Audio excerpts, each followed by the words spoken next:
What's going on, everybody? This is Jordan with Conquer Trading and Investing. In this video, we're going to be looking at the S&P 500, the NASDAQ, the Dow. We're going to be taking a look at not only the equity markets, we're going to be also checking in on the dollar, gold, and Bitcoin. We're going to get started with that right now. You're looking here at the daily chart. You're looking here as the ES for you. I want you to see that we have come over here and we have tested the highs of June. This is what we've been looking for. We're waiting for a breakout over here. Let me see. We're waiting for a break of this resistance at 32.32. And if that happens, what it's setting up for us is a possible place to start getting long the S&P. Everyone that's been following along understands that we were looking at taking profit earlier this week as we were up into this area right over here as we reached our profit target. If we're looking out getting long again on the S&P, it's going to mean either we break above this resistance here or we lean into some support perhaps below at 31.24, where you could see this other trend line coming in right now at 30.89. And then below that also at 30.33. We have strong areas of support that we're looking to lean into. If you notice all the way down, that would be a 6% pullback into the support at 30.33. I do not think that we pull back that far. If we do, looking to be buyers with a 6% pullback here on the S&P, I think what looks like is happening as we continue to consolidate here, that we may actually consolidate a little further, and then we might actually get a breakout to the upside. At least that's what it's looking like it is happening. Anyone who's looking to short this here right now, you could see the resistance. If you do zoom out over here, could you say that you are in a downtrend? And in downtrends, I sell off resistance. Well, it doesn't look like a downtrend to me, especially as we're testing 5 month highs today. We're testing, the 5 months highs today. Taking a look, you could see even go back, follow the price action. Look how earlier in the week we tested the high and then really sold off pretty hard on that. But that was bought up just as quickly, right? These were the two reversal days that we spoke about. And now you're back up testing the top. It's pretty bullish price action.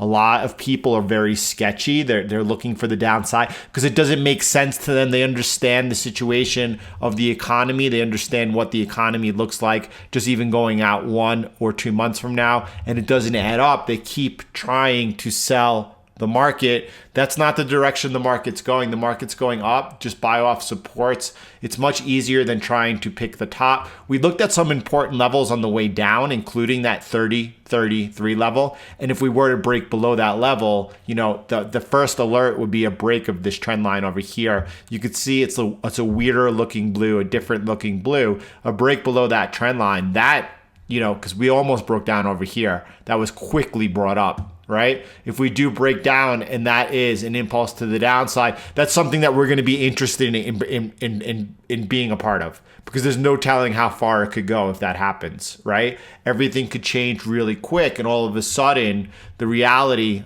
of the economy could really catch up. But right now it looks like the Fed has done its job providing that liquidity. That liquidity needs to go to work. That liquidity inflates asset prices. You're seeing right now the S&P actually decoupled from Bitcoin.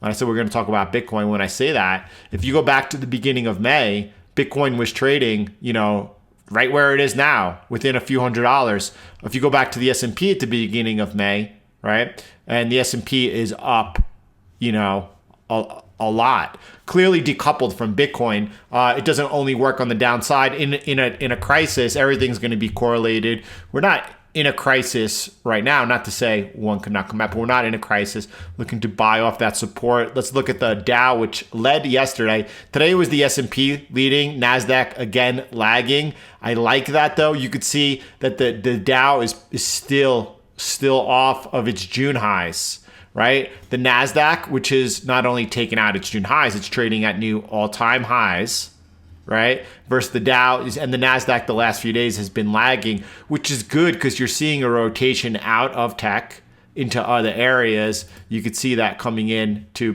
both the Dow and also the S&P. By the way, if you look at a makeup of the S&P, right, these boxes are actually proportional to the weighting of the company inside the S&P. You could see like Microsoft, Apple, Google, right? Amazon, Facebook, Walmart, Nvidia. You see it all, and they're big, and that's what those businesses are still thriving, right? Those businesses are thriving. What's Amazon doing? Is it going to continue to gain market share and market cap, or is that going away? I love the comment shared on the video that we highlighted yesterday that talked about people think $3,000 Amazon is a big deal. They don't realize that when Amazon was trading at 2,000, the difference is that the Fed has printed another $4 trillion. You think all of a sudden your Amazon is worth more, but the purchasing power of that dollar is dwindling.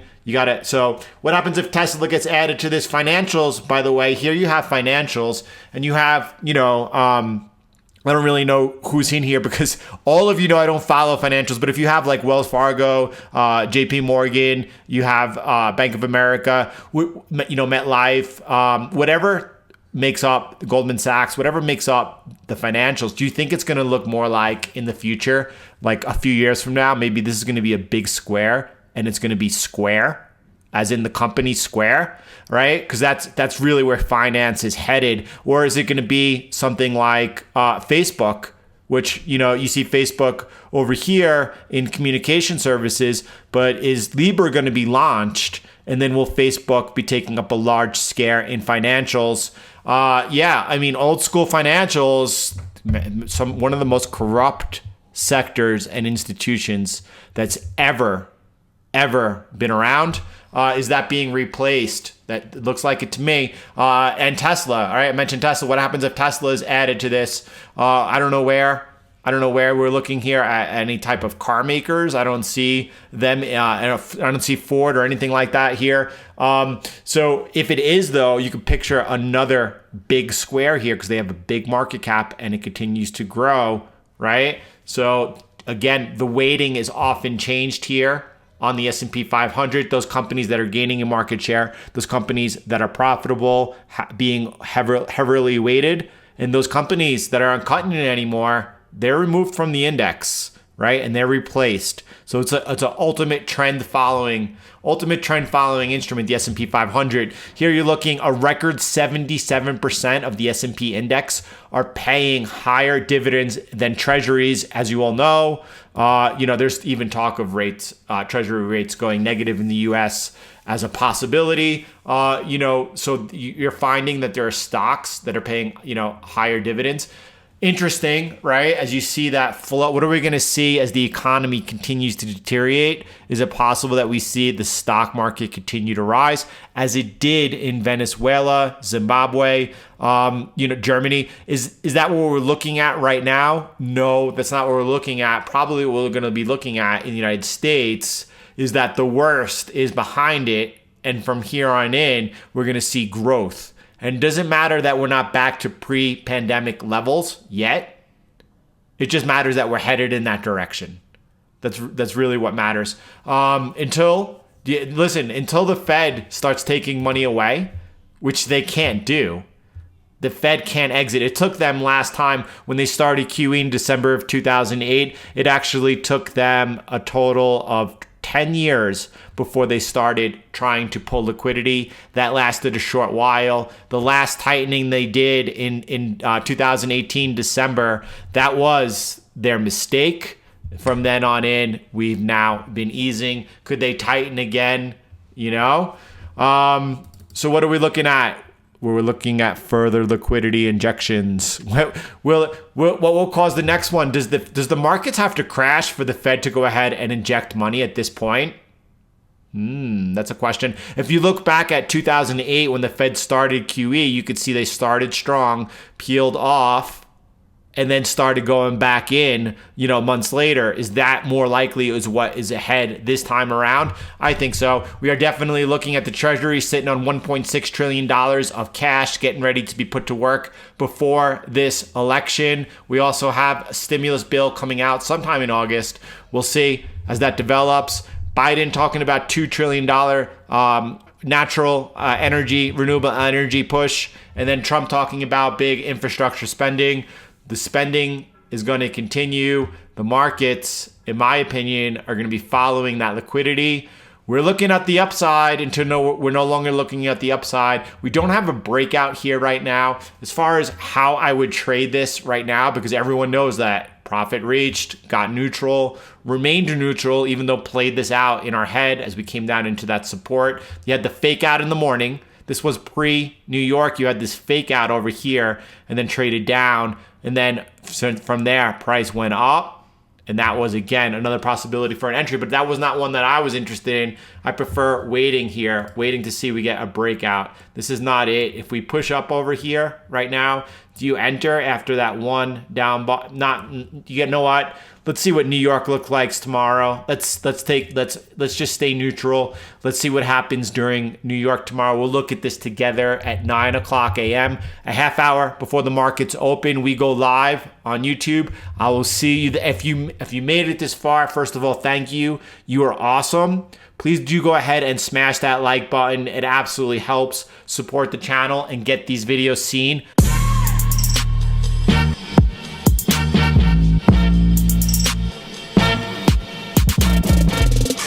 All right, definitely of note today was the move here. Also interesting here is this buying all day today of Moderna. And if you look over here at 50,000 Robinhood accounts added this position today.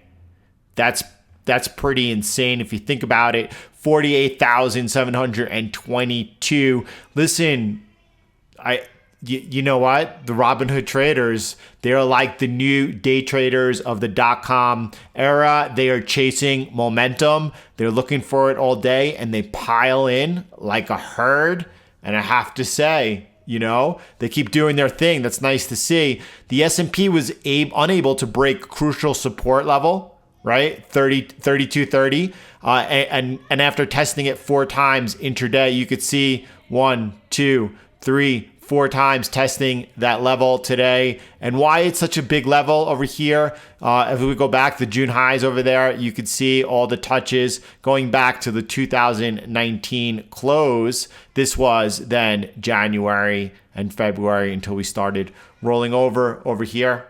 The dollar was mostly down all day up until New York came to work. And then all of a sudden the dollar, you could see, has pulled back into this last local resistance. Let's see what happens there. Dollar's been softer. So gold ended up today, again, right above that 1800 level, continues to consolidate its gains really well. When you look, though, at the gold to silver ratio, and this is something that we've done and shared some research on, talking about how and why we expect the gold to silver ratio to continue to outperform in the direction of silver. Right here, you could see as low as now since February. Are we looking at making much lower lows down over here? I think so. By the way, this was the crisis. Make a mental note in your head. The next time we have a liquidity crisis, get long gold versus silver. Thanks for being here. Talk to you later.